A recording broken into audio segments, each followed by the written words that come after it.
අද මාත් එක්ක ගමනක් යන්න. මං යනවා අවුරුද්දට ඇඳුම් ගන්න. මම තනියෙන් තමයි යන්නේ.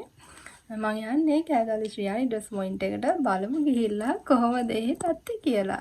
අද අප්‍රේල් 2 වෙනිදා. ඔක්කොටම කලින් කාලා බීලා ඉන්න එපායි. ඉතින් මං ආසම කෑමකුත් කාලා යන්න පිටත් වුණා ඇඳුම් තෝරන්න. දන්නවනේ ඉතින් අවුරුදු කාලෙට ඇඳුම් තෝරනවා කියන්නේ සෙල්ලමක් නෙවෙයි ළමයි. ඉතින් මමත් ගෙදර අයට ඇඳුම් ගන්න තමා ගියේ. මමත් ඇඳුම් දෙක තුනක් ගත්තා. මම ගත්ත ඇඳුම් කීපයක් ෆිට ඔන් කරලා බැලුවා. ඒ වගේ වීඩියෝස් ටිකකුත් මේකට ඇඩ් කරලා තියෙනවා.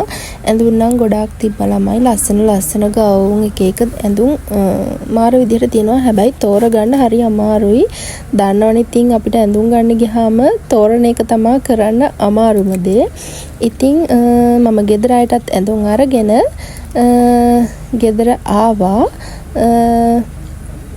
ඊට පස්සේ මම අවුරුදු කැවිලි හදපු ටිකත් මේ වීඩියෝ එකටම ඇඩ් කරලා තියෙනවා.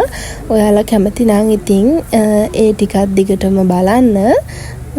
ওই විදිහට තමයි අවුරුද්දට ඇඳුම් ගන්න ගිහිල්ලා මම ටිකක් ගත්ත වීඩියෝ ක්ලිප්ස් ටික තමයි මේ වීඩියෝ එකේ දාලා තියෙන්නේ. ඊට පස්සේ අපි මං කැවිලි හදපුවා බලමු. මම හැදුවා කොකිසුයි හැඳි කැවුනුයි හැදුවා. කොකිස් නම් මම හැමදාම හදනවා. හැබැයි හැඳි කැවුන් නම් මං කවදාවත් හදලා නැහැ.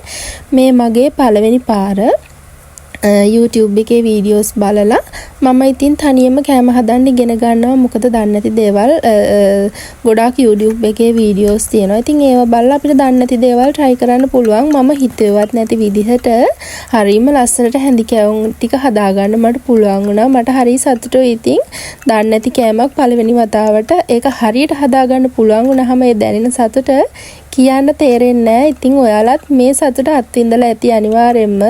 ඉතින් ওই විදිහට මං කැවුම් ටිකකුත් හදාගෙන අපි අවුරුද්දට ලෑස්ති වුණා මේ විදිහට. අපේ ගෙදර ඉන්නේ හස්බන්ඩ්ුයි මමයි විතරයි. ඉතින් අපේ ගෙදර පුංචි කැවිලි මේසකුත් හදාගෙන කිරි උතුරලා අපි මේ විදිහට තමයි මේ සැරේ අවුරුද්දට අපි දෙන්න ලෑස්ති වුණේ.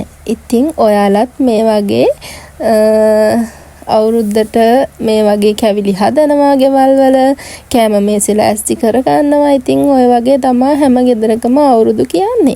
අපි අපිට තියෙන විදිහට අපිට පුළුවන් විදිහට අපි දන්න විදිහට හැමදේම ලෑස්ති කරගෙන අපිට පුළුවන් විදිහට අවුරුදු සමරන එක තමයි හොඳම දේ කියලා මම හිතන්නේ. ඉතින් මේ විදිහට මං කිරි උතරලා මගේ අවුරුද්ද ආරම්භ කරා.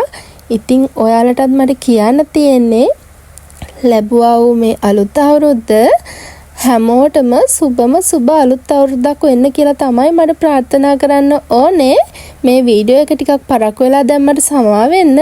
ඔයාලා හැමෝටම සුබ අලුත් අවුරුද්දක් වේවා ළමයි.